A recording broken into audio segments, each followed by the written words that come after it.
O Convite traz de volta os filmes sobre casais em uma noite dentro de um apartamento. Gosto muito de muitos filmes assim, nem tanto de outros. E esse daqui, o que esperar dele?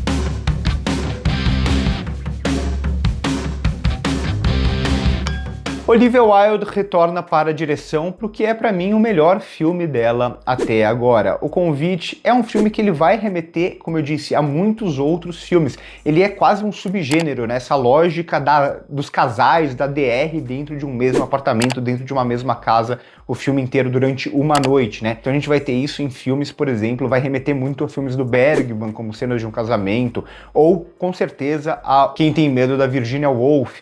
Além de outros, né, Deus da Carnificina, um pouco mais recente, ou um pouco a filmes do próprio Noah Baumbach. Enfim, a gente pode buscar uma série de referências de filmes desse tipo, que muitas vezes, e os do Baumbach para mim caem muito nesse lugar de ser apenas esses casais de classe média alta, ou de uma certa elite intelectual, debatendo temas que muitas vezes soam um tanto desinteressantes. E eu vi gente falando isso de O Convite, o que eu discordo bastante, porque aqui você resumir esse filme a White People Problems é meio não perceber onde tá a grande sacada dele, pelo menos pra mim, dentro desse filme, que tá muito na lógica do humor.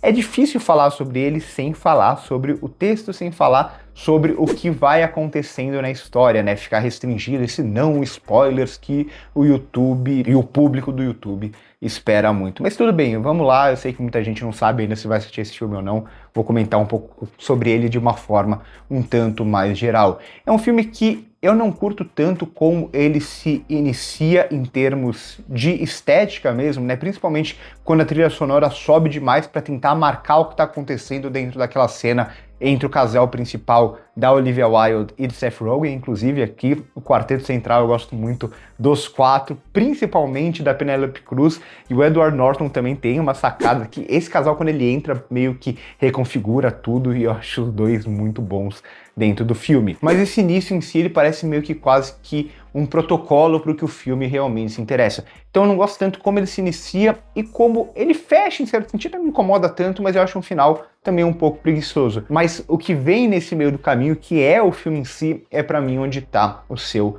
maior interesse. Eu disse que ele remete muito a outros filmes, né? Muita gente vai tentar buscar essas respostas sociológicas nos personagens, tentar decifrar os personagens.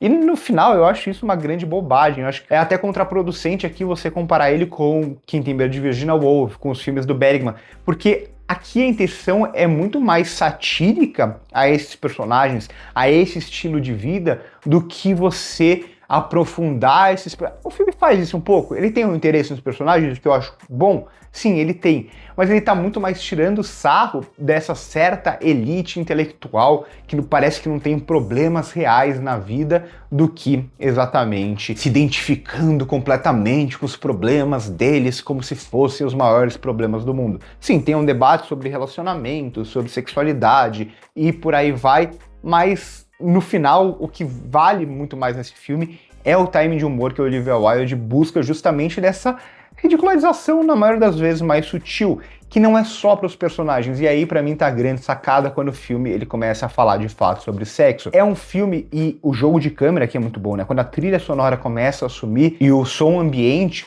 inclusive músicas tocadas dentro do ambiente, começam a ter um peso muito interessante.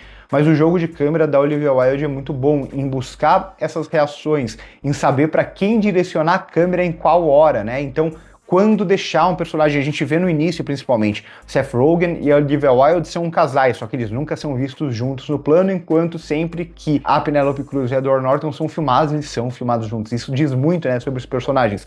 Mas o filme inteiro ele vai estabelecer uma dinâmica interessante de quem tá falando, o que tá falando, e quem tá reagindo, como tá reagindo, quantas pessoas estão reagindo da mesma forma àquilo que aquele personagem tá falando ou fazendo. É um filme que tira muita graça justamente dessas reações.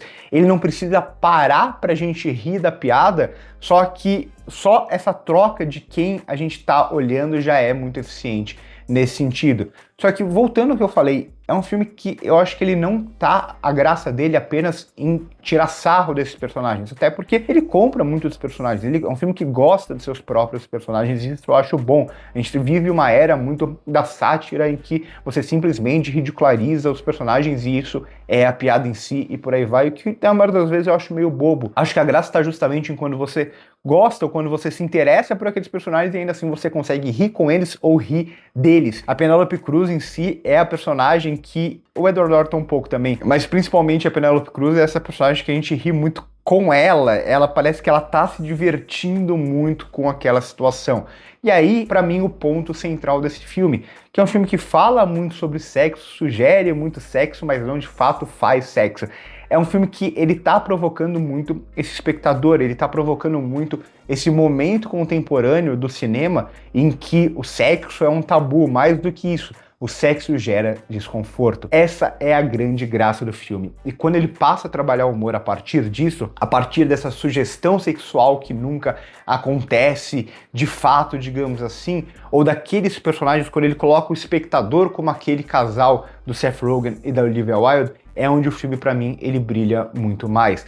O desconforto é o desconforto dos personagens, mas é um pouco o desconforto do público, né? Esses personagens viram o público em si, e o filme compreende muito bem esse momento em que a gente vive, como o sexo é tratado na nossa sociedade, uma sociedade que é cada vez mais conservadora, tanto à direita quanto à esquerda. A gente vê a esquerda mais conservadora de todos os tempos, inclusive nesse momento atual. E o filme ele tira muito sarro disso, desses personagens que eles pisam em ovos, eles não querem fazer nada errado, não querem falar nada errado, mas na verdade eles, quando são confrontados com algo que teoricamente seria natural ou não, e aí a gente tem essa brincadeira dentro do próprio filme do que é o sexo e como isso pode ser levado, como isso é trabalhado pelas vontades, e aí passa a ter um pouco de graça também, e aí passa a tirar um pouco de sarro também do personagem da Penélope Cruz e do personagem do Edward Norton. Acho que a graça do filme tá aí. Eu queria me aprofundar mais, mas se eu começar a falar mais do que isso, eu vou dar o que muita gente vai dizer que é spoiler e tudo mais. Então, vou parar por aqui, mas achei bem divertido o convite, uma boa surpresa para esse começo de ano. Os filmes que vêm de Sundance, geralmente, eles parecem para mim sempre a mesma coisa, né? Principalmente o filme de Sundance que é comprado pela 24, é uma coisa que geralmente eu fico com o pé atrás. Nesse caso, acho que o convite funcionou super bem. Para mim, o melhor filme da Olivia Wilde na direção até agora. Como atriz, ela vai muito bem, assim como todo o elenco. Espero que vocês tenham gostado do vídeo, espero que vocês assistam o filme, gostem do filme. Pro isso, curte o vídeo se gostou. Primeiro comentário fixado, minhas outras redes sociais e corta.